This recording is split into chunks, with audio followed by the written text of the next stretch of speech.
दोस्तों बॉलीवुड दिन भर के नए एपिसोड में आपका स्वागत है। और भाई साहब, अगर आपने अब तक मेरा चैनल सब्सक्राइब नहीं किया तो कर लो और घंटी नहीं दबाई तो जरूर दबा दो, क्योंकि आप घंटी नहीं दबाओगे तो आपको नहीं पता चलेगा जब मैं नया वीडियो डालूंगा। दोस्तों आज की नंबर 1 खबर है अंकिता लोखंडे के बारे में, जो आज की तारीख में बिग बॉस के घर में है। आप सभी जानते हैं कि एक जमाने में सुशांत सिंह राजपूत की गर्लफ्रेंड हुआ करती थी, उसके बाद इसने विक्की से शादी कर ली थी और जब से ये लड़की बिग बॉस के घर में है तब से ये कुछ ना कुछ बातें करती ही रहती है सुशांत सिंह के बारे में। और उसकी वजह सिर्फ इतनी सी है कि इसको सुशांत के नाम से टीआरपी चाहिए। जब सुशांत सिंह की मौत हुई थी उस वक्त उसकी गर्लफ्रेंड थी रिया चक्रवर्ती, और सुशांत की मौत के बाद रिया ने कहा था कि सुशांत को ऊंचाई से डर लगता था, सुशांत को क्लोस्ट्रोफोबिया की बीमारी थी। और उस वक्त अंकिता ने रिया को झूठा ठहराने की कोशिश की थी। अंकिता ने उस वक्त सुशांत की एक वीडियो पोस्ट की थी जिसमें देखा गया था कि सुशांत एक प्लेन की कॉकपिट में बैठा हुआ था। अंकिता ने वो वीडियो पोस्ट करके बताने की कोशिश की थी कि जो रिया कह रही है वो बिल्कुल झूठ है, सुशांत को क्लोस्ट्रोफोबिया की बीमारी नहीं थी, सुशांत को ऊंचाई से डर नहीं लगता था। लेकिन कमाल यह है कि अब अंकिता लोखंडे अपने बयान से पलट गई है। उसने खुद ही बिग बॉस के घर में कह दिया है कि सुशांत सिंह को ऊंचाई से डर लगता था, उसको क्लोस्ट्रोफोबिया की बीमारी थी। इससे यह साफ पता चलता है कि अंकिता सुशांत सिंह के बारे में बात करती है सिर्फ और सिर्फ पब्लिसिटी के लिए, सिर्फ और सिर्फ टीआरपी के लिए। दोस्तों आज की दूसरी खबर है टीवी एक्ट्रेस पलक तिवारी के बारे में। काफी दिनों से इस लड़की को सैफ अली खान के बेटे के साथ देखा जा रहा है और ये कहा जा रहा है कि ये दोनों रिलेशनशिप में है। और आप सभी जानते हैं मीठे ओरी को, जो बॉलीवुड के बच्चों के साथ दिखता ही रहता है, किसी ना किसी पार्टी में वो रोजाना नजर आता है और ओरी का झगड़ा भी किसी ना किसी से होता ही रहता है। कुछ दिनों पहले ओरी का झगड़ा हो गया था श्रुति हासन के साथ और अब किसी बात को लेकर ओरी और पलक तिवारी का झगड़ा हो गया है। ओरी ने पलक तिवारी का व्हाट्सएप चैट लीक कर दिया है, पब्लिक को दिखा दिया है और उससे पता चला है कि पलक तिवारी ओरी से बार बार माफी मांग रही है कि मुझे माफ कर दो, मुझे माफ कर दो। लेकिन ओरी ने उसको माफ करने से इनकार कर दिया और उसको मिडिल फिंगर दिखाई। और पलक तिवारी की इसी चैट में आगे सारा अली खान का नाम भी है। तो ऐसा अनुमान लगाया जा रहा है कि शायद पलक तिवारी ने अपने बॉयफ्रेंड की बहन सारा अली खान के बारे में कुछ ऐसा कह दिया था जो ओरी को पसंद नहीं आया और बस यही वजह है कि ओरी और पलक तिवारी का झगड़ा हुआ और फिर पलक तिवारी ओरी से माफी मांग रही थी। इस चैट को देखकर पब्लिक ने भी अपना रिएक्शन दिया और बहुत से लोगों ने मीठे ओरी को खूब बुरा भला कहा। उससे कहा कि तू एक लड़की का व्हाट्सएप चैट ऐसे पब्लिक में कैसे दिखा सकता है, तुझे शर्म नहीं आई। लेकिन ओरी ने कहा कि तिवारी ने कुछ ऐसी गलती की थी जिसकी माफी नहीं दी जा सकती, मैं उसको कभी माफ नहीं करूंगा। भाई साहब आप उसको कभी भी माफ नहीं करो, हमें क्या फर्क पड़ता है इस बात से। आज की तीसरी खबर है आमिर खान की बेटी की शादी के बारे में। आप सभी को पता है कि आमिर खान की बेटी ने एक जिम ट्रेनर से शादी की है जो उसी लड़की का जिम ट्रेनर हुआ करता था। आप सभी अंदाजा लगा सकते हैं कि भाई जिम ट्रेनर के पास पैसे कहां से आए बेचारे के। तो जब ये अपनी बारात लेकर आया तो एक बनियान और एक कच्छे में आया। इसकी यही औकात है बेचारे की, तो जितनी उसकी औकात है उतने ही उसने कपड़े पहने हुए थे। और कमाल यह है कि जो बाराती थे वो भी जिम ट्रेनर ही थे, उन्होंने भी सबने बनियान और कच्छा ही पहना हुआ था। और आमिर खान बेचारा ये सब देखकर भौचक्का रह गया। आमिर भाई अब सरप्राइज होने की कोई जरूरत है ही नहीं। अगर आपने सही टाइम पर बच्चों को सही परवरिश दी होती तो आज ऐसा ना होता, आपकी बेटी एक जिम ट्रेनर से शादी ना करती। और जिम ट्रेनर से अगर आप ये उम्मीद करेंगे कि भाई वो बड़ी बारात लाएगा, घोड़ी पर चढ़कर आएगा, सूट पहनकर आएगा, तो कहां से वो इतना खर्चा करेगा बेचारा, उसके पास कहां से इतने पैसे आए। अब तो जिंदगी भर आपने ही उसका खर्चा उठाना है, आपने उसको घर देना है, आपने उसको गाड़ी देनी है। भाई साहब जो कुछ आपने किया है उसका भुगतान इसी दुनिया में करना है, तय है ये भाई साहब। दोस्तों आज की फोर्थ खबर है आमिर खान की 2 पहली पत्नियों के बारे में, यानी कि रीना और किरण राव। रीना की बेटी की शादी थी तो जाहिर सी बात है उसको तो शादी में होना ही था, लेकिन इस शादी में किरण राव भी आई थी। और जब फोटो खींचे जा रहे थे तो किरण राव को एक साइड पर खड़ा कर दिया गया था। यह देखकर किरण राव भड़क उठी, किरण राव को बहुत गुस्सा आ गया। इसके बाद आमिर किरण राव के पास आया, उसको मनाया और उसको गाल पर किस किया। आमिर भाई अगर किरण राव से इतना ही ज्यादा प्यार था भाई साहब तो फिर तलाक लेने की क्या जरूरत थी। अगर सब कुछ अच्छा चल रहा था, आप अपनी पत्नी से प्यार करते हो, पत्नी आपसे प्यार करती है, तो फिर तलाक की जरूरत क्यों थी। अरे अरे भाई मैं तो भूल ही गया था, एक्चुअली तलाक सुराग की जरूरत आपको इसलिए थी ताकि आप कहीं भी मुंह मारो, कहीं भी गुलछर्रे उड़ाओ, कुछ भी करो। ठीक है भाई साहब, आप मौज करो, मस्ती करो 60 साल की उम्र में। दोस्तों आज की 5वीं खबर है मॉडल दिव्या के बारे में, जिसका गुरुग्राम में कत्ल हो गया है। दिव्या नया साल अपने बॉयफ्रेंड के साथ मना रही थी। उसके बॉयफ्रेंड का एक होटल था, उसी होटल के रूम में ये दोनों ठहरे हुए थे और किसी बात पर इन दोनों में झगड़ा हुआ। बॉयफ्रेंड ने अपनी गर्लफ्रेंड से उसके फोन का पासवर्ड मांगा, उसने नहीं दिया।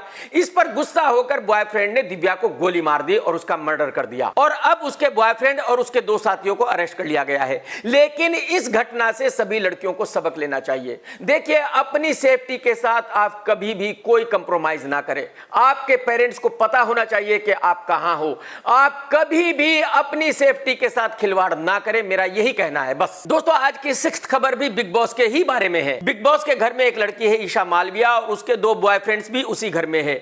एक वो बॉयफ्रेंड जो पहले उसका बॉयफ्रेंड हुआ करता था और एक वो बॉयफ्रेंड जिसके साथ वो आज है। इन दोनों लड़कों में इस लड़की को लेकर कहासुनी होती ही रहती है, झगड़ा होता ही रहता है। और 2 दिन पहले इन दोनों में इतना झगड़ा बढ़ा कि अभिषेक ने समर्थ को थप्पड़ मार दिया और मेरे ख्याल में अभिषेक ने बिल्कुल सही किया, क्योंकि वाकई समर्थ बहुत ज्यादा ओवर एक्टिंग कर रहा था, बहुत ही पोक कर रहा था, उस लड़के को बहुत ही ज्यादा परेशान कर रहा था। चलो मैं मान लेता हूं कि अभिषेक मेंटली 100% नहीं है, चलो मैं मान लेता हूं कि उसको बहुत जल्दी गुस्सा आता है, चलो मैं मान लेता हूं कि वो बदतमीज भी है, लेकिन भाई आप उसको आराम से बैठने तो दोगे, उसको खाना भी नहीं खाने दोगे, उसको बैठने भी नहीं दोगे, उसको पोक करते ही रहोगे तो जाहिर सी बात है फिर वो थप्पड़ तो मारेगा ना यार। और ईशा ने भी अपने करंट बॉयफ्रेंड समर्थ को ये कह दिया है कि तू अभिषेक को बहुत ज्यादा परेशान कर रहा है, उसको बहुत पोक कर रहा है, तू पोक करने का शहंशाह है, तुझे शर्म आनी चाहिए। अब बताओ, अगर गर्लफ्रेंड भी इतनी भारी बेइज्जती कर रही है तो ये किस तरह का रिलेशन है। और ऐसा ही कुछ अंकिता और उसके हस्बैंड विक्की के बीच होता रहता है। विक्की अंकिता को गालियां देता रहता है, अंकिता विक्की को गालियां देती रहती है। मेरी समझ में नहीं आता कि भाई ये हस्बैंड वाइफ का कैसा रिलेशन है भाई साहब।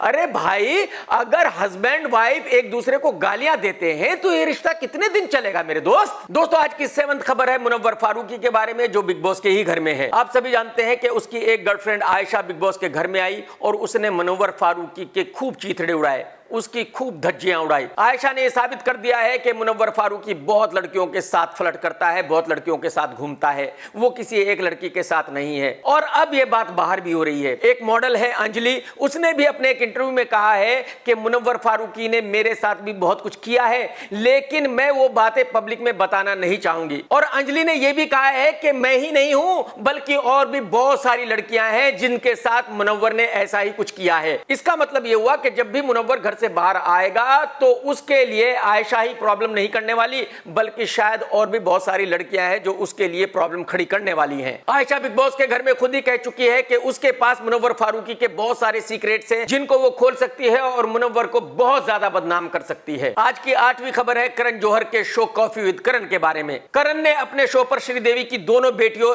यानी कि जानवी कपूर और खुशी कपूर को बुलाया और उन दोनों से श्रीदेवी जी की मौत के बारे में पूछा। खुशी ने बताया कि जिस दिन से उनकी मां मरी है उस दिन से आज तक वो कभी नहीं रोई। जाहिर सी बात है किसी भी बेटी को अपनी मां की मौत का गम होना ही है, लेकिन अगर बेटी बाप से पूछ लेती कि डैडी मेरी मां की मौत कैसे हुई तो बहुत अच्छा होता। और इन दोनों बहनों के करण जौहर के शो पर आने के बाद आप अंदाजा लगा सकते हैं कि जो नेपो किड्स हैं उनको किस तरह से पब्लिसिटी दी जाती है और जो आउटसाइडर हैं उनको किस तरह से दबाया जाता है। दोस्तों आज की 9th खबर है PVR plus INOX multiplex chain के बारे में। आप सभी जानते हैं कि समय समय पर यह डिमांड होती ही रहती है कि भाई जो टिकट प्राइस है वो कम होनी चाहिए। पीवीआर के मालिक बिजली ने कहा है कि हमारी टिकट प्राइस पहले से ही बहुत कम है। हमारी जो एवरेज टिकट प्राइस है वो सिर्फ 260 रुपए है। 260 रुपए क्या होते हैं? टिकट प्राइस कम से कम 500 रुपए होनी चाहिए। मैं बिजली साहब से ये कहना चाहता हूं कि भाई साहब टिकट प्राइस तो चलो मैंने मान लिया कि भाई 260 होगी या 300 होगी, ठीक है, लेकिन जो आप एक पॉपकॉर्न का 200 रुपए चार्ज करते हैं, एक पानी की बोतल का 125 रुपए चार्ज करते हैं, एक समोसे का 100 रुपए चार्ज करते हैं, वो फेयर है क्या? ऐसा मत करो यार, पब्लिक को क्यों लूटते हो भाई साहब। दोस्तों आज की 10वीं खबर भी आमिर खान की बेटी की शादी के बारे में है। आमिर खान की बेटी की शादी में मुकेश अंबानी और उनकी वाइफ नीता अंबानी भी आए थे और इस बात से आप अंदाजा लगा सकते हैं कि आमिर का मुकेश अंबानी साहब के साथ कितना बढ़िया रिश्ता है। आज की 11वीं खबर है अमीषा पटेल और उनकी रिलीज होने वाली फिल्म के बारे में। अमीषा पटेल की फिल्म तौबा तेरा जलवा आज रिलीज हुई है और भाई साहब जिन थिएटर्स पर भी ये फिल्म लगी है वहां भारी भीड़ है। वहां कम से कम 2-2 किलोमीटर लंबी लाइन लगी हुई है टिकट खरीदने के लिए। जो 200 रुपए का टिकट है वो 2000 में ब्लैक में बिक रहा है। सभी थिएटर्स पर पुलिस को बुलाया गया है और पुलिस को लाठी चार्ज करना पड़ रहा है पब्लिक को कंट्रोल करने के लिए। अमीषा पटेल जी इतनी बड़ी एक्ट्रेस है भाई साहब कि आज पूरे हिंदुस्तान में छुट्टी का माहौल है। सब लोगों ने अपने ऑफिस बंद कर दिए हैं, अपनी दुकानें बंद कर दी हैं, सब लोग थिएटर पर जा रहे हैं इस फिल्म को देखने के लिए। अगर आपको याद हो तो अमीषा पटेल पहले ही कह चुकी है कि गदर 2 उनकी वजह से ही चली है। अगर वो गदर 2 में ना होती तो गदर 2 फ्लॉप हो जाती है और भाई साहब आज ये बात बिल्कुल सच साबित हो गई। अगर अमीषा पटेल गदर 2 में ना होती तो वो वाकई ही ना चलती, क्योंकि अमीषा पटेल का बहुत बड़ा स्टारडम है भाई साहब। अमीषा पटेल के फैन जुपिटर पर हैं, मार्स पर हैं, मून पर हैं, वो लोग भी आएंगे इस फिल्म को देखने के लिए। और इतना सब कुछ होने के बाद इस फिल्म के सभी मॉर्निंग शोज कैंसिल हो गए। ऐसा नहीं कि 1-2 कैंसिल हो गए, 100% कैंसिल हो गए। जिन लोगों ने भी टिकट खरीदे थे, जो थिएटर तक जाना चाहते थे, वो थिएटर्स तक तो गए लेकिन थिएटर के गेट पर जाकर बेहोश हो गए, थिएटर के अंदर जा नहीं पाए। मेरी समझ में नहीं आता ये कौन निर्माता हैं जो ऐसी फिल्में बनाते हैं। इस फिल्म पे कम से कम 8 से 10 करोड़ रुपए खर्च किए गए होंगे, यानी कि वो 8 से 10 करोड़ रुपए गटर में चले गए, 1 रुपए की भी रिकवरी नहीं होगी। आज की 12th खबर है चाची मलाइका अरोरा और उनके भतीजे अर्जुन कपूर के बारे में। अब बहुत सारे लोग ये कह रहे हैं कि भाई अर्जुन कपूर और मलाइका को शादी कर लेनी चाहिए। बहुत सारे लोग ये कह रहे हैं कि अर्जुन कपूर मलाइका से शादी नहीं करेगा। अरे भाई आप बिल्कुल सही कह रहे हो, मुझे एक रीजन बता दो कि अर्जुन कपूर को मलाइका से शादी इसलिए करनी चाहिए। क्यों करेगा, किस लिए करेगा भाई साहब?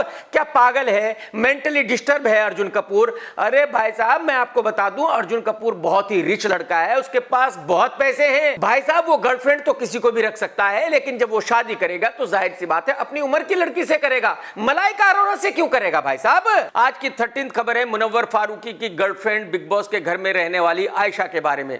बहुत सारे लोग कह रहे हैं कि भाई ये लड़की तो बहुत खूबसूरत है, इसको तो बहुत सारा काम मिल जाएगा। अरे भाई साहब आप लोगों को कैसे खूबसूरत लगती है यार, कैसे काम मिल जाएगा भाई साहब? भाई साहब लड़कियों के पैर ऐसे होते हैं, लड़की ऐसे ऐसे ऐसे चलती है, उसके पैर ऐसे हैं, वो ऐसे ऐसे ऐसे ऐसे ऐसे चलती है जैसे अर्जुन कपूर चलता है। तो उसको कौन काम देगा भाई साहब? उसको कोई नहीं काम देने वाला, ये मैं ब्लैंक पेपर पर लिख कर दे सकता हूं।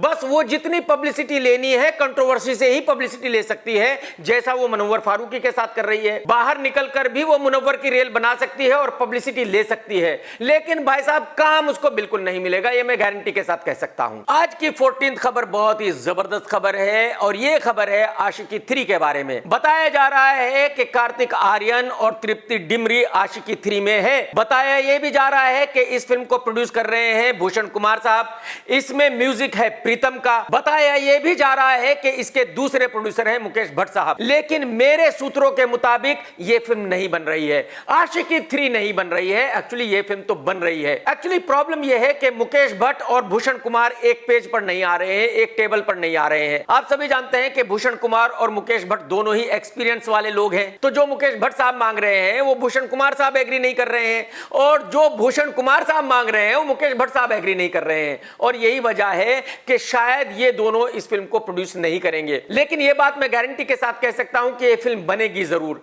तो शायद ऐसा होगा कि भूषण कुमार इस फिल्म को किसी और नाम से बनाएंगे, ना कि आशिकी 3 के नाम से। दोस्तों आज की 15th खबर है आमिर खान के भांजे इमरान खान के बारे में। आप सभी जानते हैं कि एक वक्त में अच्छा खासा एक्टर हुआ करता था, लेकिन आज की तारीख में घर बैठा हुआ है, उसके पास कोई काम नहीं है, बेचारा पूरी तरह फ्लॉप हो चुका है। और जब ये लड़का कभी एक्टर हुआ करता था उसी वक्त इसने शादी की थी अवंतिका से, उससे डिवोर्स भी हो चुका है। अब इमरान डेट कर रहा है लेखा को और बताया जा रहा है कि अगले महीने इमरान खान भी शादी करने वाला है दोबारा। आज की 16th खबर है कंगना दीदी के बारे में। आप सभी को पता है कि कंगना किसी ना किसी को गालियां देती ही रहती है, किसी ना किसी के बारे में कुछ ना कुछ कहती ही रहती है। और ठीक उसी तरह कुछ सालों पहले कंगना ने विक्रांत मैसी को भी खूब गालियां दी थी। कंगना ने कहा था कि मेरी चप्पल लाओ, इस कॉकरोच को अभी मारती हूं। लेकिन टाइम बदल चुका है, कंगना दीदी की सभी फिल्में एक के बाद एक फ्लॉप हो चुकी है। कंगना को ये पता चल चुका है कि करियर खत्म हो चुका है। और दूसरी तरफ विक्रांत मैसी की फिल्म 12th फेल हिट हो गई है। तो अब कंगना ने ये फिल्म देखी है और इसका रिव्यू किया है और विक्रांत की बहुत ही जमकर तारीफ की है। कंगना ने कहा है कि विक्रांत ने ऐसी जबरदस्त एक्टिंग की है कि फिल्म देखकर मजा आ गया है। विक्रांत बॉलीवुड का वो एक्टर है जो आने वाले वक्त में इरफान खान की कमी को पूरा कर देगा। लेकिन जैसे कि मैंने कहा कि वक्त बदल चुका है, तो विक्रांत मैसी ने कंगना की तारीफ को कोई भाव नहीं दिया, कंगना को कोई रिप्लाई नहीं दिया। आज की 17th खबर है कार्तिक आर्यन के बारे में। आजकल कार्तिक शूटिंग कर रहा है कबीर खान की फिल्म की, और जैसे ये फिल्म खत्म होगी वैसे ही कार्तिक भूल भुलैया 3 की शूटिंग चालू करेगा मार्च में। इस फिल्म को डायरेक्ट कर रहे हैं अनीस बज़मी साहब और इसके प्रोड्यूसर हैं भूषण कुमार साहब। बताया जा रहा है कि इस फिल्म की स्टार कास्ट चेंज हो गई है। कियारा एडवाणी की जगह तृप्ति दिमरी आ गई है और तब्बू की जगह विद्या बालन आ गई है। और इसकी वजह यह है कि कियारा ने ऑलरेडी शादी कर ली है और तब्बू इस फिल्म को करने के लिए बहुत ज्यादा पैसे मांग रही है जो प्रोड्यूसर देने के लिए तैयार नहीं है। आज की 18th खबर है web series Indian police force के बारे में, जो जल्दी ही अमेज़न पर रिलीज होने वाली है। इस वेब सीरीज में मेन लीड भूमिका निभा रहे हैं शिल्पा शेट्टी, सिद्धार्थ मल्होत्रा और विवेक ओबेरॉय। इस वेब सीरीज का ट्रेलर रिलीज हो चुका है, मैंने भी देखा है और देखने के बाद मेरी समझ में नहीं आया कि ये है क्या बना दिया गया है। इस वेब सीरीज में बताया गया है कि इसकी कहानी दिल्ली पुलिस के ऊपर है, लेकिन बार बार समंदर दिखाया जा रहा है, बार बार समंदर दिखाया जा रहा है। तो ये कौन सी दिल्ली है जिसमें समंदर है और जो हमने नहीं देखा? और कहानी भी वही घिसी पिटी है जो ऐसी सभी फिल्मों की होती है कि कुछ आतंकवादी है जो बॉम्ब ब्लास्ट कर चुके हैं या करने वाले हैं, उनको पकड़ना है और उनके पीछे हैं ये तीनों ऑफिसर। आप सभी को पता है कि ये तीनों ही एक्टर्स फ्लॉप हो चुके हैं, अब इनको पर्दे पर देखना बिल्कुल अच्छा नहीं लगता। तो जाहिर सी बात है जब ये डायलॉग्स बोल रहे हैं तो मजाक लग रहा है। और यहां आपका ये जानना जरूरी है कि अमेज़न ने इस वेब सीरीज पर 300 करोड़ रुपए खर्च किए हैं। कितने भाई साहब? 300 करोड़।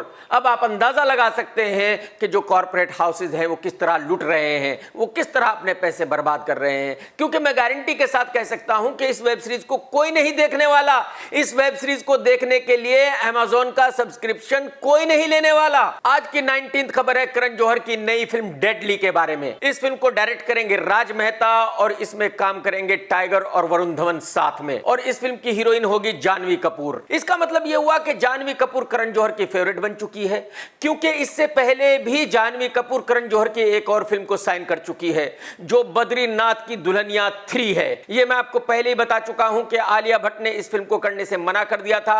आलिया भट्ट अब वरुण धवन के साथ काम नहीं करना चाहती क्योंकि आलिया भट्ट को पता चल चुका है कि वरुण धवन का करियर खत्म हो चुका है। आज की 20th खबर है अक्षय कुमार की फिल्म जॉली LLB 3 के बारे में। आप सभी जानते हैं कि जॉली LLB 1 और 2 बन चुकी है और दोनों ही फिल्में कामयाब रही थी, और अब बताया जा रहा है कि जॉली LLB 3 की शूटिंग जल्दी ही चालू होने वाली है। इस फिल्म को डायरेक्ट कर रहे हैं सुभाष कपूर साहब और इसमें अदरक वारसी भी है। आज की 21st खबर है प्रभास की फिल्म सलार के बारे में। पिछले वीडियो में बहुत सारे लोगों ने कमेंट्स किए और उन्होंने कहा कि मैं इस फिल्म को KGF 2 से क्यों कंपेयर कर रहा हूं, मैं इस फिल्म को KGF 1 से कंपेयर क्यों नहीं कर रहा हूं।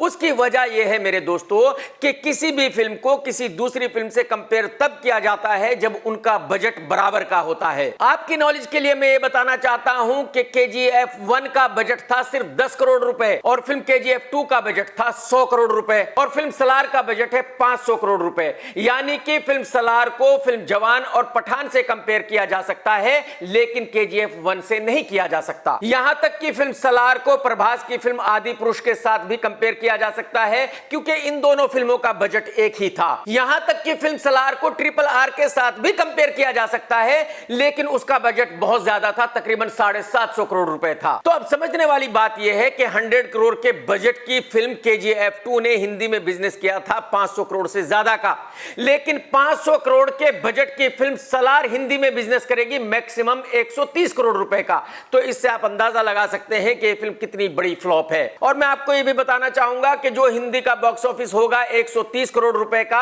उसमें से सिर्फ 50 करोड़ रुपए शेयर मिलेंगे प्रोड्यूसर को। तो अगर आप ये कहेंगे कि भाई इस फिल्म ने तो साउथ में बहुत बिजनेस किया है, भाई बिल्कुल किया है, लेकिन आपको ये समझना चाहिए कि 450 करोड़ रुपए बाकी है रिकवर होने के लिए, और वो रिकवर नहीं हो सकते। मैक्सिमम ये फिल्म 200 करोड़ रुपए ही रिकवर कर सकती है या 250 करोड़ कर सकती है। तो इसका मतलब ये हुआ कि कम से कम 200 करोड़ रुपए का नुकसान होना ही होना है, और इसका मतलब ये हुआ कि ये फिल्म सुपर डुपर डिजास्टर है। आज की 22nd खबर है गोविंदा के भांजे कृष्णा अभिषेक के बारे में, जिसकी फिल्म रेड इसी हफ्ते रिलीज हुई है। और भाई साहब ये फिल्म जितने थिएटर्स पर भी लगी है वहां दंगे हो गए हैं, पुलिस को लाठी चार्ज करना पड़ा है पब्लिक को कंट्रोल करने के लिए। और भाई साहब इसका नतीजा यह हुआ कि पूरे दिन में इस फिल्म का एक भी शो कहीं भी नहीं चला। इस फिल्म को देखने के लिए थिएटर में कृष्णा की बीवी कश्मीरा भी नहीं गई, बाकी की तो बातें छोड़ दीजिए।